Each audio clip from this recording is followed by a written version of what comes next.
Bonsoir à tous, ravi de vous retrouver pour une nouvelle édition sur Monaco Info. Au sommaire de votre JT ce soir, Didier Guillaume sera notre invité.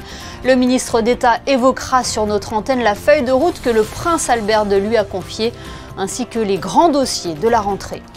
Le nouveau refuge de la SPA de Monaco, inauguré par le couple princier, un site plus moderne et fonctionnel situé dans les hauteurs de la principauté. Nouvelle étape importante dans la construction du nouveau centre hospitalier Princesse Grace avec la fin des travaux de grosses œuvres de la phase 1. Qu'est-ce que cela signifie et quelle est la suite du chantier maintenant? La réponse dans ce journal. C'est une solution de transport à la fois avantageuse pour votre porte-monnaie et pour la planète. Le covoiturage séduit de plus en plus d'adeptes. Le gouvernement princier encourage les pendulaires à sauter le pas. Nous en parlerons notamment avec notre invité, Adrien Taron, directeur général de Blablacar Delhi. Et puis, à quelques jours de la reprise du championnat, l'AS Monaco Basket présente ses objectifs pour la saison 2024-2025, aussi bien en Betclic Elite qu'en Euroleague.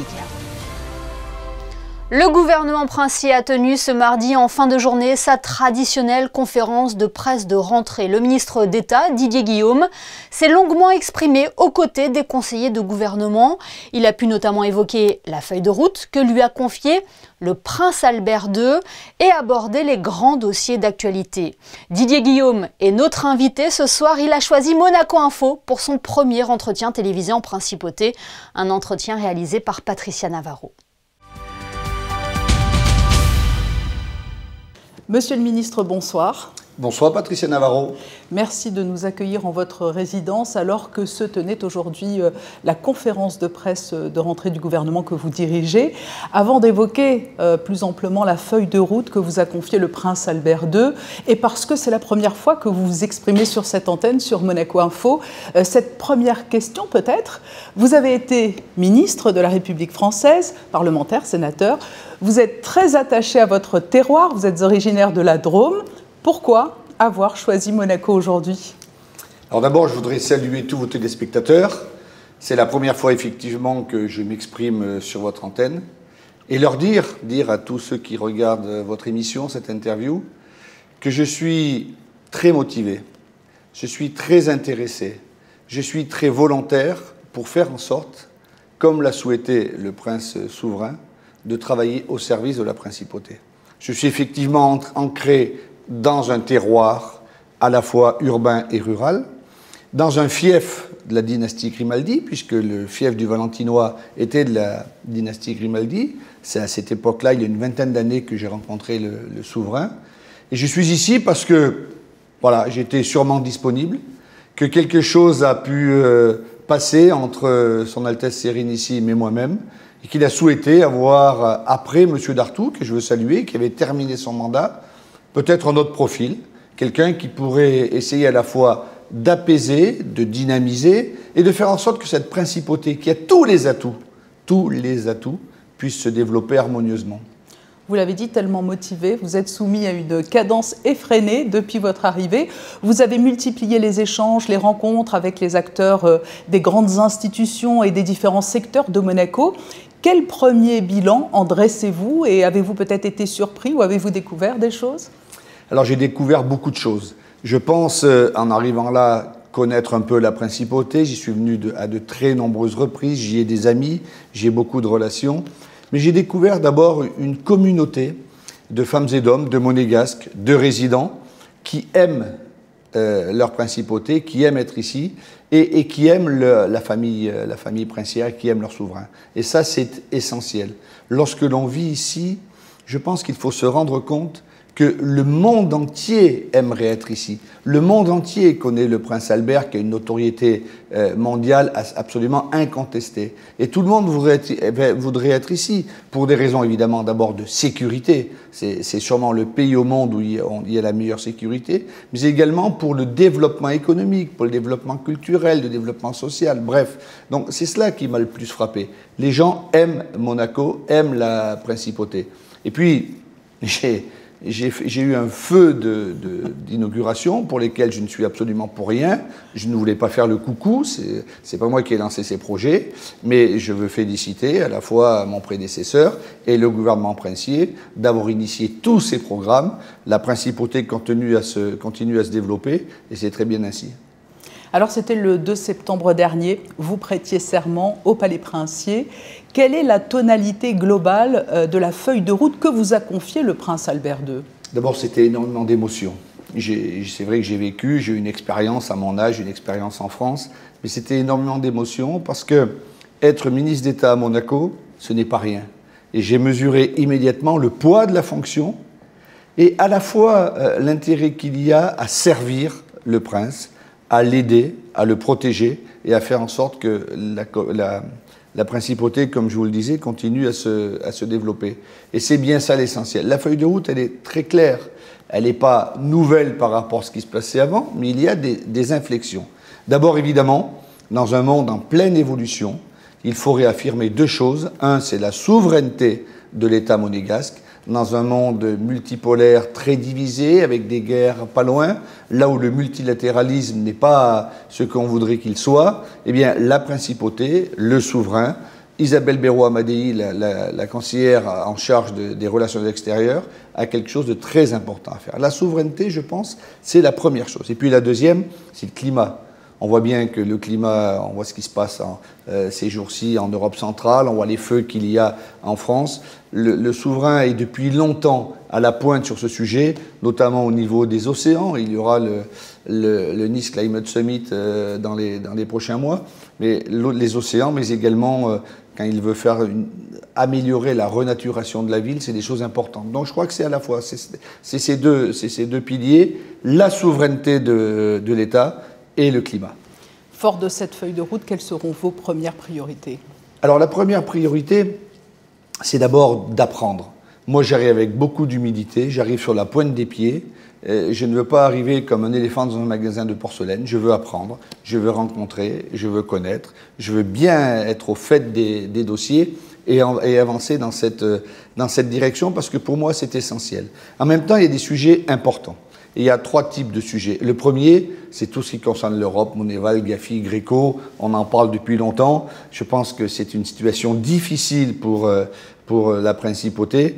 Et avec Pierre-André Chiappori, nous allons avancer de toutes nos forces pour sortir de ce piège des 18 mois et arriver à faire en sorte que Monaco retrouve ce qu'il n'aurait jamais dû perdre, c'est-à-dire sa grande notoriété à l'échelle européenne. C'est absolument essentiel. Le deuxième sujet, c'est évidemment le sujet du logement. On en parle beaucoup dans cette principauté. Il y a de grands débats au Conseil national, entre le Conseil national et le gouvernement princier. Et donc, nous avons annoncé que le plan national logement se terminait. Nous allons présenter une opération intermédiaire à l'automne devant le Conseil national. Et puis, il faudra se rendre compte que ce plan national logement, il a joué tout son rôle, mais il n'est plus adapté. Et nous allons lancer, à la demande du souverain, un deuxième plan national logement qui sera peut-être plus pragmatique et, nous l'espérons, plus efficace. Ça, c'est les deux points essentiels. Vous mentionnez cette question du logement. Cela fait partie des deux points d'achoppement majeurs avec la rénovation du centre commercial de Fontvieille qui ont abouti à une séquence inédite l'an passé au Conseil national. Les conseillers nationaux n'ont pas voté le budget de l'État et ça, c'était une première, c'était vraiment quelque chose d'inédit. Fort de cette expérience, comment envisagez-vous le travail avec le Conseil national ? Alors moi, je suis très clair. J'ai été parlementaire, vous l'avez rappelé tout à l'heure, pendant plus de 10 ans. J'aime les débats parlementaires et il faut que ça se passe bien. Il ne peut pas y avoir d'un côté le Conseil national et de l'autre côté le gouvernement princier. On ne marque pas des buts contre son camp. Quand on marque des buts contre son camp, on perd. Donc c'est très simple. Nous devons travailler ensemble, en transparence. J'ai rencontré déjà le président Brézot, j'ai assisté à une première commission permanente d'études et nous allons travailler ensemble. Mais chacun dans le respect de l'autre et dans le respect de la Constitution. Rien ne sert de faire la course à l'échalote de la communication sur tel ou tel sujet, ça n'a pas de sens. Moi je souhaite que nous soyons main dans la main au service du souverain. Et donc il y a deux sujets majeurs entre le Conseil national et et le gouvernement princier, c'est évidemment le centre commercial de Fontvieille. Et là, je pense qu'il y a eu un peu de temps perdu. Et j'ai annoncé au Conseil national la semaine dernière que je reprenais le dossier en main et qu'au printemps, en tout cas avant l'été, il y aurait un nouveau projet qui serait présenté en séance. Et puis le deuxième sujet, c'est le centre technique de valorisation des déchets qui fait un grand débat. On ne peut pas continuer à avoir des débats sans fin qui durent des années et des années. Ça peut ternir l'image, ça peut ternir un peu l'homogénéité de ce qu'est notre communauté. Donc là encore, sans aucun a priori, nous travaillons une solution alternative, soit nous faisons le CTVD tel qu'il est prévu là où il est, avec le montant qui a été évoqué, soit nous avons une solution alternative viable, possible avec la France. Nous présenterons les deux alternatives et le souverain tranchera et nous aurons un débat en séance. Voilà, donc deux annonces importantes et des réflexions effectivement qui sont en cours, mais à un horizon plus ou moins court, en tout cas pour la révélation de la tonalité et du projet qui sera choisi. Avant l'été. Pour ces deux sujets, je souhaite et je demande que nous ayons tranché avant l'été le centre commercial de Fontvieille et le CTVD. Vous l'avez dit en propos liminaire, il fait bon vivre à Monaco, beaucoup nous envient. Tout cela, c'est dû à ce terme qui a trait à l'attractivité. Monaco doit rester toujours plus attractive. En la matière, quels sont, selon vous, les indicateurs prioritaires ? L'attractivité, vous avez raison, est le point essentiel de notre principauté. C'est grâce à cette attractivité qu'il y a beaucoup de monde, que la place financière vit bien, que la principauté se développe en termes économiques et dans tous les domaines. Donc l'attractivité, elle est essentielle. Et d'abord essentielle au niveau international, je l'évoquais tout à l'heure. Elle est essentielle aussi au niveau local. Si les gens viennent ici, c'est que nous sommes en sécurité. Si les gens viennent ici, c'est que l'économie est forte. Si les gens viennent ici, c'est que la culture, c'est que l'éducation, c'est que les loisirs se développent. Enfin, il n'y a pas un autre endroit où on a le Grand Prix de Formule 1, le Monaco Yacht Show, il y a toutes ces manifestations absolument incroyables. Si les gens viennent ici, s'il y a une telle attractivité, c'est que nous avons des hôtels, des restaurants de grande qualité. Je crois que c'est tout cela. Tout cela est fragile. Et donc, il faut le maintenir, voire le développer, voire passer à un niveau supérieur. C'est ce que je vais essayer de faire. Mais vraiment, le gouvernement princier que j'ai l'honneur de conduire a comme feuille de route essentielle l'attractivité. Et à travers cette attractivité, nous pouvons aller dans tous les domaines. J'étais hier soir et ce matin au Monaco Private Label. Nous sommes aperçus un nombre de gens incalculables qui veulent venir investir, qui veulent venir ici. Fernando Alonso, notre champion automobile, résident monégasque, a fait une intervention absolument remarquable pour dire à toutes les personnes qui étaient là, les grands chefs d'entreprise, banquiers et autres, venez vous installer parce que c'est ici, c'est là que bat le cœur de l'économie mondiale. C'est la raison pour laquelle c'est très important que cette attractivité soit mise au cœur du projet du gouvernement princier.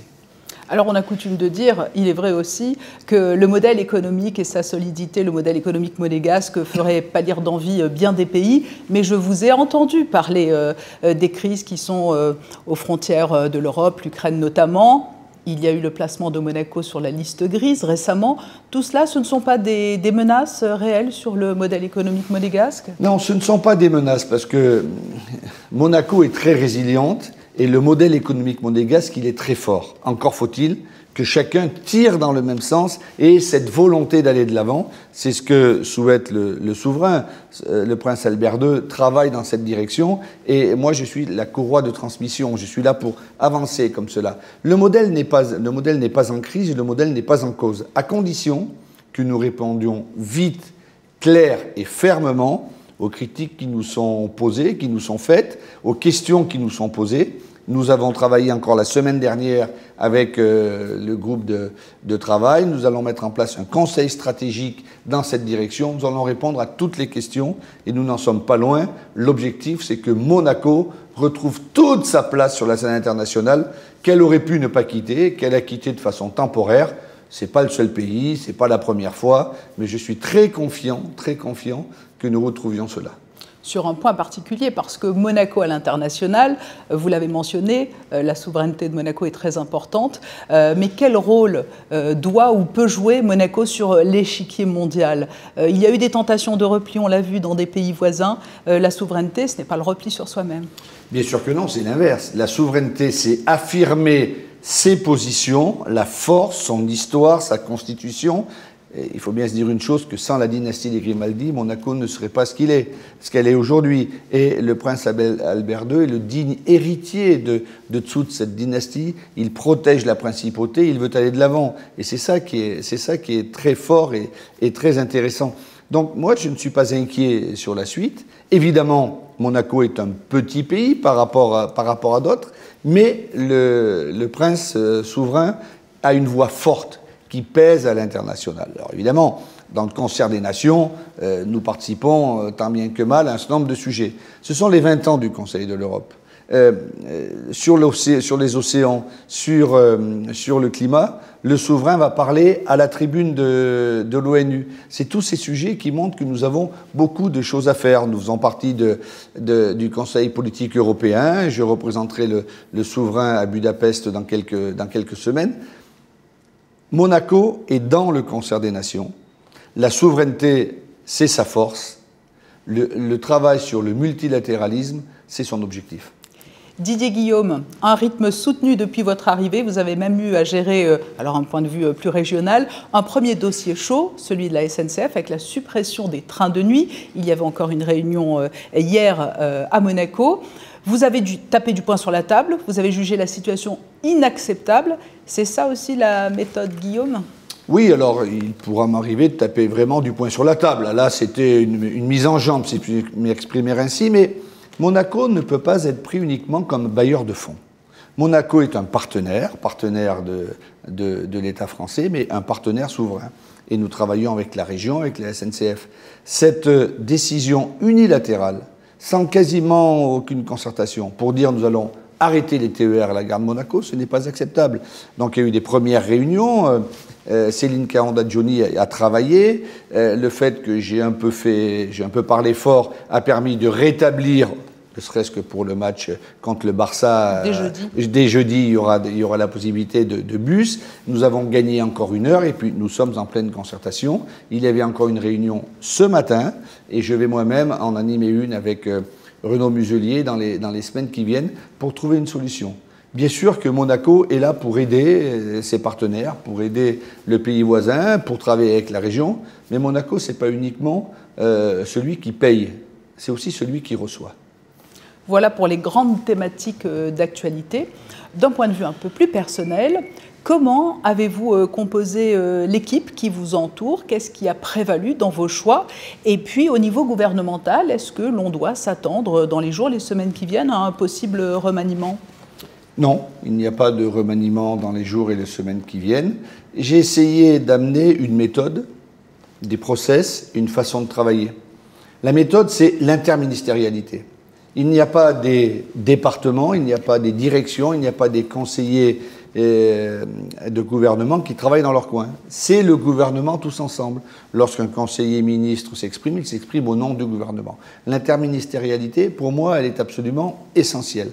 La deuxième méthode, c'est de travailler dans la sérénité et l'apaisement. Je crois que nous avons besoin il y a encore beaucoup de chantiers.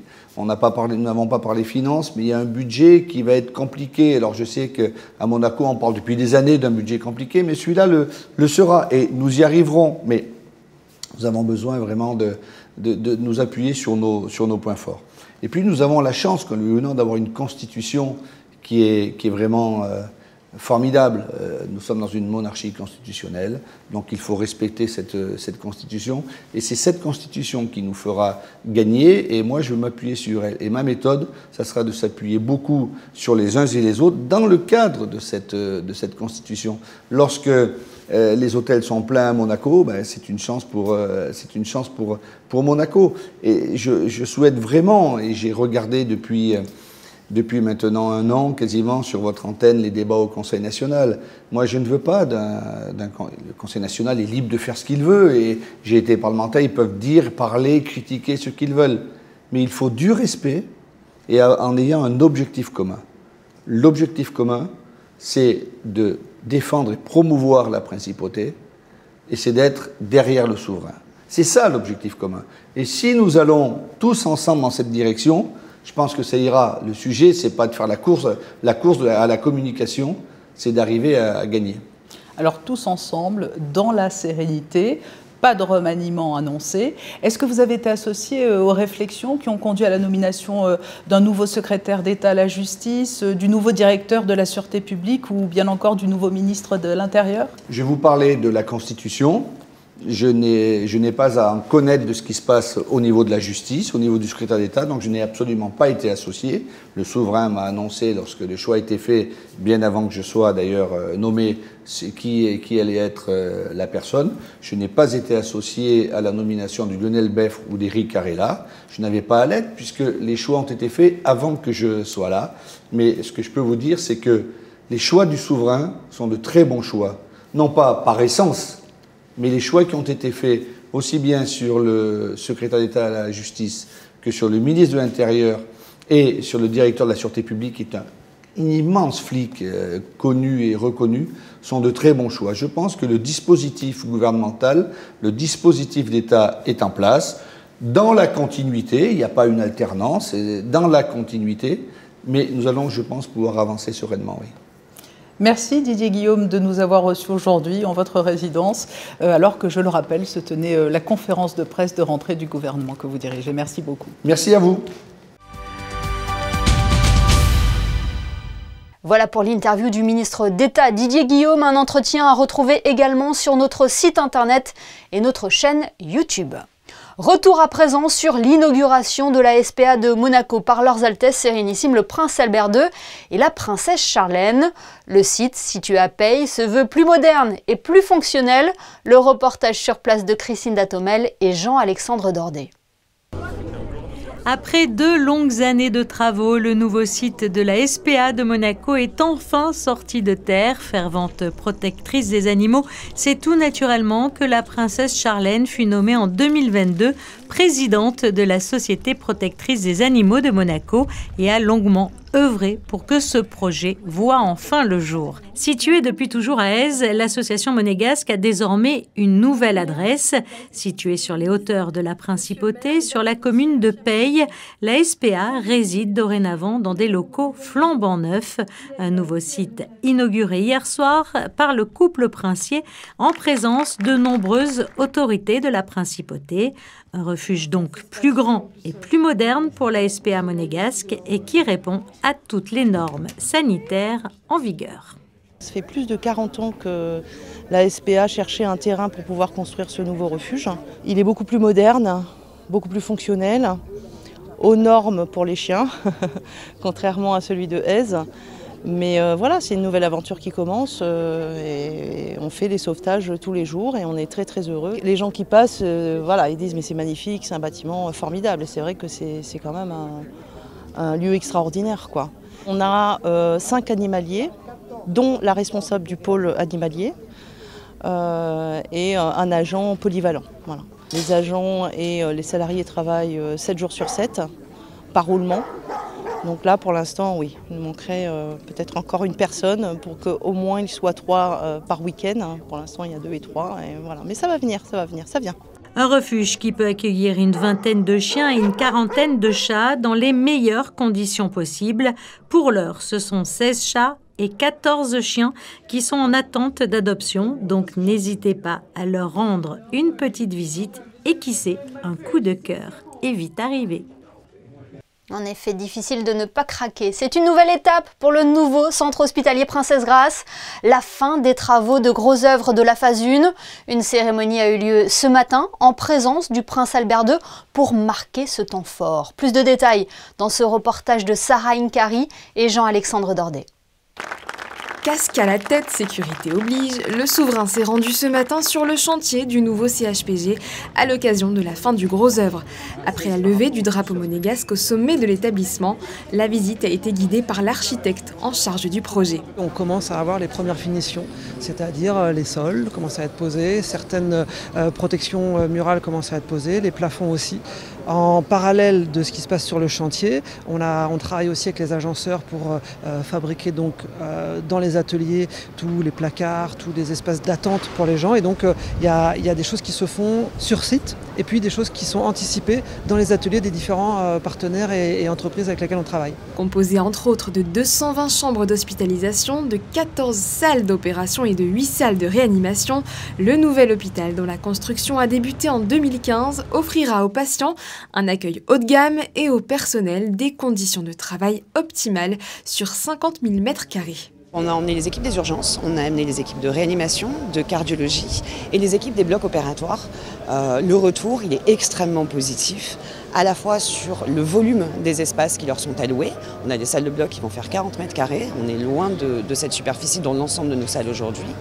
À la fois sur l'ergonomie de ces locaux et leur positionnement dans l'espace, et puis sur la lumière naturelle qui baigne ces locaux de travail, ce qui est une avancée prodigieuse à tout point de vue. Si l'impatience est grande, restent encore les travaux d'intérieur. La livraison du bâtiment est prévue pour fin 2025.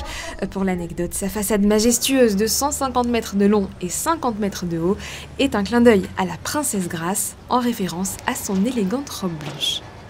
Le domaine de la santé constitue depuis toujours un axe fort de l'action du gouvernement princier, tout comme la mobilité. Et un sujet qui préoccupe les usagers de la ligne Nice-Vintimille en ce moment. Didier Guillaume l'évoquait en début de journal. Plusieurs réunions ont eu lieu entre représentants du gouvernement princier et de SNCF Réseau, la dernière pas plus tard que ce matin. Des solutions ont été apportées, notamment pour le match de Ligue des Champions qui opposera l'AS Monaco au FC Barcelone jeudi. Une nouvelle réunion de travail doit avoir lieu vendredi pour examiner d'autres scénarios alternatifs. Si certains ont choisi le train, d'autres ont opté pour le covoiturage, un mode de déplacement qui séduit de plus en plus d'adeptes et que défend le gouvernement princier. Une conférence était organisée ce mardi dans le cadre de la Semaine européenne de la mobilité pour notamment exposer les avantages du covoiturage. Nous en parlerons dans quelques instants avec notre invité, Adrien Taon, directeur général de Blablacar Daily. Mais avant cela, je vous laisse découvrir ce reportage de Vanessa Dessy et Camille Caloni. Le covoiturage, c'est l'art de conjuguer économie et écologie. L'objectif principal est de promouvoir une solution pratique afin d'optimiser les trajets, tout en répondant aux enjeux actuels de développement durable. Le gouvernement princier s'engage activement en apportant un soutien financier à ce mode de transport. Il encourage ainsi l'essor du covoiturage. Aujourd'hui, le gouvernement soutient cette initiative. C'est à peu près un peu plus de 600 000 € de budget consacré sur notre politique publique pour accompagner, pour inciter le covoitureur à prendre des covoiturés et faire en sorte que ce service fonctionne. Aujourd'hui, c'est toujours une progression à 2 chiffres, donc plus 15% d'une année sur l'autre. Et les premiers mois de l'année, nous avons encore atteint plus 10% et l'année n'est pas finie. Donc ça démontre que le covoiturage répond quand même à certaines attentes. Nous avons des travailleurs qui n'habitent pas en centre-ville, qui ne peuvent donc pas prendre le train ou facilement le train. Et donc ce covoiturage est une manière de les amener et d'éviter d'avoir trop de voitures sur nos routes. Le lien social se construit souvent dans des petites interactions du quotidien et le covoiturage en est un bon exemple. En partageant un trajet, des personnes qui ne se connaissaient pas prennent le temps de discuter. Cela permet de créer des connexions simples. Le covoiturage, c'est un lien social, avant le travail, après le travail, entre 2 travailleurs qui ne sont pas nécessairement dans la même société, mais qui vont pouvoir échanger, redescendre un petit peu de la pression professionnelle avant d'arriver sur leur lieu de domicile. Et donc, je crois beaucoup dans ce lien social aujourd'hui qui est important sur ces périodes de trajet. En alliant économie, écologie et lien social, cette initiative permet donc de repenser nos modes de transport. Repenser nos modes de transport pour atteindre l'objectif du gouvernement princier, à savoir réduire de 20% le trafic routier en principauté à l'horizon 2030. Le covoiturage fait donc partie des leviers pour y arriver. Un partenariat avec Blablacar a été initié depuis plusieurs années. L'application est déjà présente dans une vingtaine de pays à travers le monde. Adrien Taon, directeur général de Blablacar Daily, est en duplex avec nous. Il était l'un des intervenants de la conférence organisée à Monaco Tech. Bonsoir Adrien Taon. Bonsoir. Comment tout d'abord résumer ce partenariat avec le gouvernement princier ? Alors le gouvernement princier s'est lancé dans le covoiturage courte distance, domicile-travail spécifiquement, depuis septembre 2020. Il y a eu 2 ans d'apprentissage au sein de la crise sanitaire Covid et le travail avec le gouvernement princier et une quarantaine d'entreprises très impliquées. Et aujourd'hui, en 2024, on atteint un chiffre de plus de 1600 covoitureurs fréquents sur l'application BlaBlaCar Daily qui vont covoiturer sur leur trajet de domicile-travail. Ça va être gratuit pour les passagers et les conductrices et conducteurs vont percevoir entre 1,5 et 3 € par passager transporté, financé par le gouvernement. Selon vous, le covoiturage a réussi à se faire une place dans nos modes de déplacement ? Alors oui, clairement, là, ce qu'on observe sur BlaBlaCar Daily, c'est que maintenant, ça a un vrai rôle et un vrai poids avec plusieurs centaines de covoiturages tous les jours. C'est une application qui fonctionne. Si vous essayez de covoiturer, dans 97% des cas, vous allez trouver des covoitureurs. Après, on a encore une grande ambition et on pense qu'on a un grand champ des possibles devant nous pour avoir de plus en plus d'entreprises et de collaborateurs qui se mettent à covoiturer au quotidien. C'est important de mentionner qu'aujourd'hui, on a 39 entreprises partenaires du gouvernement princier et qu'aujourd'hui, près de la moitié des covoiturages réalisés sur BlaBlaCar Daily le sont par des collaborateurs des entreprises partenaires. Donc on voit vraiment le rôle des entreprises pour accompagner leurs collaboratrices et collaborateurs dans la découverte du covoiturage domicile-travail, que ce soit pour 1, 2, 3 ou tous les jours de la semaine. Voilà, on l'entend, il y a un réel potentiel de développement à Monaco. Il y a un réel potentiel de développement parce que, comme dans beaucoup d'endroits, beaucoup de gens se déplacent en voiture et ont besoin de la voiture pour aller travailler et se rendre chez eux. Et donc on peut mutualiser ça avec une vraie approche porte à porte où on peut trouver un conducteur qui va passer vous prendre en bas de chez vous ou presque et vous déposer chez vous. Ça peut être un collègue ou pas, une entreprise à côté, une entreprise similaire. Et donc on rencontre des gens et on trouve vite une habitude de covoiturage. Quand on a trouvé ces quelques collaborateurs fréquents, on va vouloir répéter avec eux. Et clairement, à Monaco spécifiquement, le potentiel est énorme puisque la voiture a un rôle énorme, notamment étant donné la géographie entre la montagne, la mer, qui fait que beaucoup de déplacements sont faits en voiture aujourd'hui. Est-ce que vous aviez un objectif en lançant votre application en principauté? Est-ce qu'il est atteint aujourd'hui? Alors les premiers objectifs sont atteints qui étaient d'atteindre 300-400 covoiturages par jour et ça a été atteint dès 2022. Je pense que le prochain objectif c'est d'atteindre 1000 covoiturages par jour et dans les mois à venir on devrait pouvoir l'atteindre. Et après il faut qu'on s'aligne avec la principauté et le gouvernement sur quelle est l'ambition qu'on se donne à horizon 2, 3, 4, 5 ans puisqu'on parle d'un vrai changement d'habitude et de comment on utilise sa voiture au quotidien, comment on la partage. Donc là maintenant qu'on a prouvé qu'il y avait une vraie appétence des Monégasques et des travailleurs et travailleuses qui viennent à Monaco, la question, ça va être de comment on convainc plus de gens de s'y mettre et de commencer à prendre cette habitude. Et justement, comment inciter ces personnes à franchir le pas ? Alors, pour franchir le pas, il faut tout d'abord un financement qui fonctionne bien. Ce que je vais dire est très simple, mais aujourd'hui, on se rend compte que si on demande à une personne qui prend sa voiture tous les jours de devenir passager de covoiturage en payant son trajet, ça ne fonctionne pas très bien. Ce qui marche, c'est quand c'est gratuit pour les passagers et passagères, et c'est ce que permet le gouvernement de la principauté aujourd'hui. Une fois qu'on a assuré ça, donc des trajets gratuits pour les passagers et rémunérés pour les conductrices et conducteurs, il faut communiquer sur l'offre, communiquer, et avoir des références en entreprise qui vont pouvoir en parler à leurs collègues et leur expliquer que ça peut être juste pour un jour dans la semaine, il n'y a pas d'obligation de s'engager tous les jours ou toute la semaine, que c'est assez simple puisque quand on a rencontré les bons collègues avec qui covoiturer, ça devient une habitude très simple. Oui, au-delà de fluidifier le trafic et également l'aspect écologique, ce sont de réelles économies de faire du covoiturage. Oui, complètement. Le covoiturage, c'est des économies au quotidien et une personne qui s'y met peut assez facilement économiser 700, 800, 900 ou 1000 € dans l'année en changeant à peine ses habitudes. Donc c'est vraiment des très grosses économies et c'est souvent la motivation première pour commencer à covoiturer, c'est réaliser ces économies qui tous les mois vont permettre d'économiser 1 ou 2 pleins d'essence par exemple. Une fois qu'on a fait ça, on se rend compte que c'est assez facile et qu'en fait il y a des aspects sociaux, de rencontrer de nouvelles personnes, d'échanger tout simplement en allant et en rentrant du travail, ce qui fait un peu sas de décompression, et des aspects écologiques où tout simplement on partage la voiture, on retire des kilomètres et du CO2. Donc tout ça a du sens et le plus difficile c'est de commencer, c'est de changer son habitude, de télécharger l'application et de se dire ok je vais rencontrer quelqu'un, je commence. Une fois qu'on a franchi le pas, les gens continuent dans l'immense majorité. Oui, il n'y a plus qu'à franchir le pas. Merci beaucoup Adrien Taron d'avoir été notre invité ce soir sur Monaco Info. Merci beaucoup, bonne soirée. L'actualité en images, c'est également le Monaco Private Label qui a reçu plusieurs invités de marque lors de son sommet annuel. Le prince Albert II était présent ce matin pour l'une des sessions de cette 15e édition, tout comme le pilote de Formule 1, Fernando Alonso, venu parler de l'excellence dans le sport et de la place de Monaco sur la scène sportive internationale. L'artiste contemporain Jeff Koons où l'ancienne ministre française de la Culture, Fleur Pellerin, faisait également partie de la liste des intervenants. Nous en parlerons demain avec Frédéric Ginta. Le délégué interministériel à l'attractivité sera notre invité du JT. Nouvelle récompense internationale pour le Grimaldi Forum. Le Centre de culture et des congrès a reçu pour la 19e fois de son histoire un MIT Awards dans la catégorie Meilleur centre de congrès étranger. Un prix remis par l'un des médias les plus influents de l'industrie du tourisme d'affaires au Royaume-Uni et qui confirme donc la position incontournable du Grimaldi Forum. Du basket à présent, double championne de France en titre, la Roca Team entamera le championnat de Betclic Elite par un déplacement à Saint-Quentin vendredi. En attendant ce premier match officiel, le club avait convié les médias ce midi à l'Automobile Club de Monaco pour la traditionnelle conférence de presse de rentrée. Préparation, nouveaux joueurs, ambition, tous les sujets ont été évoqués. Frédéric Elion et Hugo Comasa.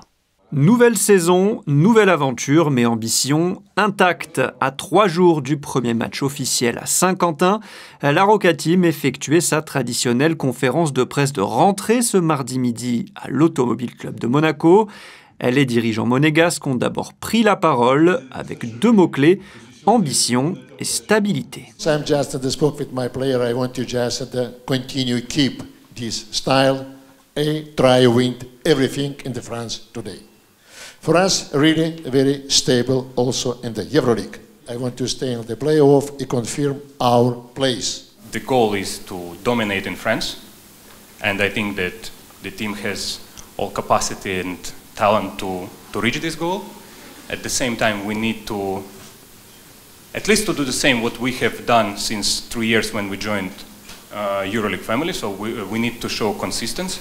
We have pretty good record. 3 seasons in EuroLeague, 3 times playoffs, 3 times game 5. Et pour franchir cette dernière marche sur la scène européenne et décrocher le Graal ultime, l'Euroleague, Monaco a recruté des joueurs expérimentés et notamment Nick Calates, bourreau des Monégasques lors du match 5 contre Fenerbahçe et vainqueur de l'Euroleague en 2011 avec le Pana. After seeing Monaco the last 3 years competing for the championship, EuroLeague always had a chance. Like President GM said that they always had a chance to get to the Final Four. So for me, I thought it was a big opportunity to have a chance to win. And at this point in my career, that's one of the main goals is to win another EuroLeague. I think I can bring experience. Obviously, I've probably been in every situation possible as a basketball player. À la fin de la conférence de presse, le club a dévoilé le nouveau maillot pour cette saison 2024-2025. Et je vous rappelle la reprise du championnat ce vendredi avec un déplacement du côté de Saint-Quentin. Elles ont pris le volant pour la bonne cause. Dimanche dernier avait lieu le 11e rallye féminin de voitures anciennes porté par l'association Childcare Monaco. Les participantes, toutes d'une grande élégance, s'étaient donné rendez-vous sur la place du Palais Princier pour l'arrivée où les attendait la princesse Stéphanie. Le reportage de Sarah Inkari et Olivier Bonello. Après une journée sur les routes entre la Principauté et Valbonne, les participantes arrivent enfin sur la place du Palais Princier à bord de leur voiture vintage. Les sourires sont sur toutes les lèvres. C'était super, comme d'habitude. Magnifique. Est-ce que vous buvez? Non, ça vide, hein. Avec le nom, hein. Ça décoiffe, littéralement, mais c'était génial. Vous êtes bien assortis? À tout le temps, tous les ans. On s'est régalé, c'était que du bonheur. On a quand même mené avec nous un message important, donc il faut faire du caritatif, il faut aider vraiment les enfants, les gens qui en ont besoin. Et donc on est contente, on a passé une belle journée et voilà, on a les cœurs pleins de bonheur. Ce rallye organisé par l'association Childcare Monaco est en effet avant tout une aventure humaine. Le but est de pourvoir à l'éducation des enfants défavorisés dans le monde, spécialement en Inde et en Afrique du Sud. Donc chaque année, je vais en Inde pour regarder un peu l'évolution de nos projets et de nos missions sur place. Et faire des événements comme ce rallye, donc qui est la 11e édition, permet de récolter des fonds pour nos missions humanitaires. Parmi les nombreux prix distribués figure celui du quiz, celui de l'élégance et le premier prix décerné par la princesse Stéphanie à Cristal, Maureen, Elijah et Laure. Bravo les filles! Ce groupe d'amis résidant à Monaco a décroché sa première victoire après 6 participations. C'est un vrai travail d'équipe parce qu'on cherche les costumes, la voiture, enfin voilà, il y a toute une recherche derrière. D'ailleurs, si vous ne l'aviez pas encore deviné, le thème vestimentaire cette année était Rockabilly Rétro Glam. Oui, à noter que parmi ces belles voitures, 2 véhicules étaient issus de la collection privée du Prince. Dans le reste de l'actualité en bref, un rendez-vous à noter dans vos agendas.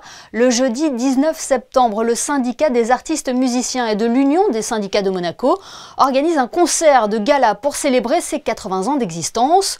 Au programme notamment des grands classiques de Tchaïkovski, Casse-Noisette et le Lac des Cygnes. Ce concert est organisé au profit de la Croix-Rouge monégasque.